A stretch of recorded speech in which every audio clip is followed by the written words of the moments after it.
When I was in high school, I was riding a bus, and it said 10 danger signs of diabetes. And I sat across the sign and I was reading, increase in thirst, increase in hunger, vision loss, always itching. I thought, frequent using the bathroom. And I'm reading all of these signs and said, you know what, I have every single one of these signs here. So I went to the doctor, and he ran all of these tests, a glucose tolerance test, a blood test. Came to find out, guess what? I'm a diabetic. I was declared 4F, and I couldn't go to Vietnam. Shucks. And you know the 5 danger signs of cancer, right? Danger signs of having a stroke. God gives us these signs as a warning, telling you how close the nearness of his return. He doesn't want you to be caught unawares, off guard. He wants you to be ready.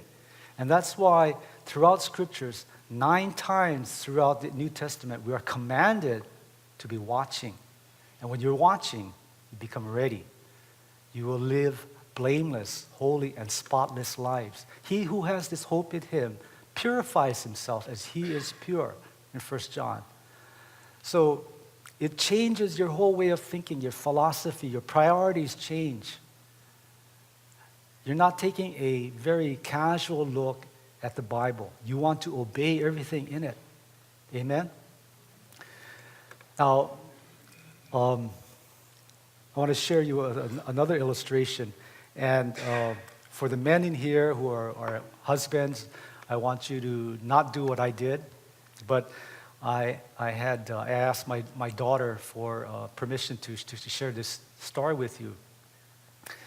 Several months ago, my oldest daughter, the mother of, you've probably seen him running around. His name is John. He comes to our preschool once in a while. But I noticed that she used to come over for our house for dinner, and I noticed what a appetite she had. I mean, she was just gorging herself, and there was actual physical signs, and I thought, I think she's pregnant. So I asked my wife, I said, sweetie, is Tabitha pregnant? And she said, no, she's maybe gaining a little weight. She's not pregnant. And so I asked my youngest daughter, I said, Christina, do you think Tabitha's pregnant? She kind of looks pregnant. She said, oh no, Dad, what a thing to say. She's just putting on a little weight. My mother, my sisters, my in-laws, all of the aunties, the sisters, everybody, all the females didn't see the signs. A few weeks passed by. Guess what? She's pregnant. Now, how come all the females couldn't see the signs, but I could? It's a matter of watching carefully for the signs, and it becomes so clear and so evident. But what's interesting, again, is that the irony of it all is that as we get closer and closer to the Lord's return, as you see all the pieces of the prophetic puzzle coming together, as you see everything clearer now, the prophecies are coming together, that more and more believers and non-believers scoff at messages on the second coming of Christ. Isn't it ironic? Now, take this week, for example. I mean, everything is falling apart in this past couple weeks. I mean, as one analyst says, it's coming unglued. I mean, if you are not paying attention, you're missing some of the most exciting and fascinating aspects of Bible prophecy that's being unfolded right before your very eyes. I mean, things are getting so interesting and exciting. And I converse with JD and I email with him, and it's amazing, right? The speed and the frequency and the intensity of everything coming together one after another, day by day, and the intensity is unreal.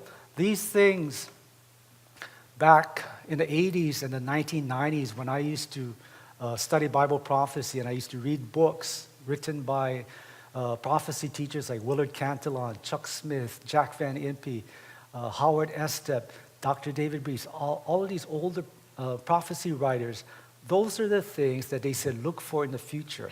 And this is what's going to happen. Then they just connecting the dots, drawing logical conclusions, making educated guesses based on the prophetic word of what would take place in the future. And it's all transpiring today in this generation. And again, we cannot know the day or the hour, but we can know when it is near. We can recognize. So what are some of the things that's going to be fulfilled in the near future? Where are we on God's prophetic time clock? That I'm going to share on June 20th. So be sure to mark your calendars for June 20th, and I'll be back for that. But Dr. Charles Ryrie of the Ryrie Study Bible. Some of you probably have the Ryrie Study Bible. Dr. Charles Ryrie is one of the foremost Christian scholars, and him and Dr. John Walvoord, some of the books that they've written on Bible prophecy is very fascinating. But a prophecy scholar asked Dr. Charles Ryrie, do you believe that we are living in the last days? Are we that generation? And Dr. Charles Ryrie's comment was, of course, absolutely. And what he did was he picked up a euro and a Israeli shekel.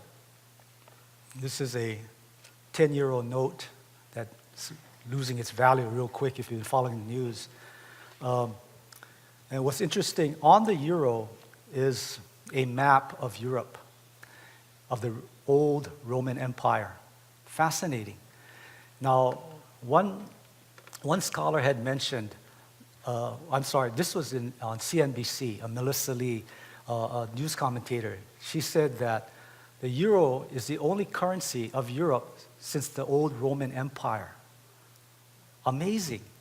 And you think, what are the odds of the euro and the shekel coming into circulation just about, well, not really the same time, but in 1948, May 1948, Israel became a nation.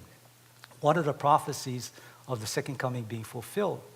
And of course, the euro came into circulation in the year 2000, but with the formation of the European Common Market, which was known in the year 2000, now it's called the European Union with 27 members.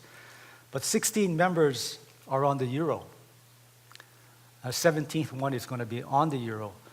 But will the euro collapse? Some analysts are saying this euro will collapse below 99 euro.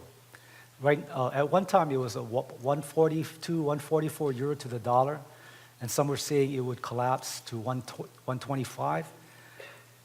This week it collapsed to 119. So there's a lot of worry in Europe that this contagion in Europe will spread, and I'll get back to this. But what are the odds of this all coming together? Now, Matt, if you can show me that slide 1.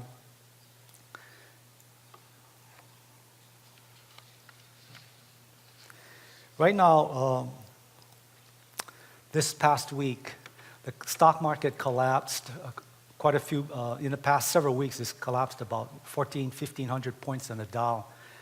This week, it's taken a major plunge because this Hungary debt crisis, and of course, you know, the Greece debt crisis has caused a lot of worry in the financial markets. Some saying that this contagion in Europe will spread to the United States, and that's why a lot of investors are getting very worried. Hungary, I think it was Monday or Tuesday, their debt rating was lowered, and that caused a lot of panicking in the markets. And on Thursday, Friday, Hungary's situation is getting bad.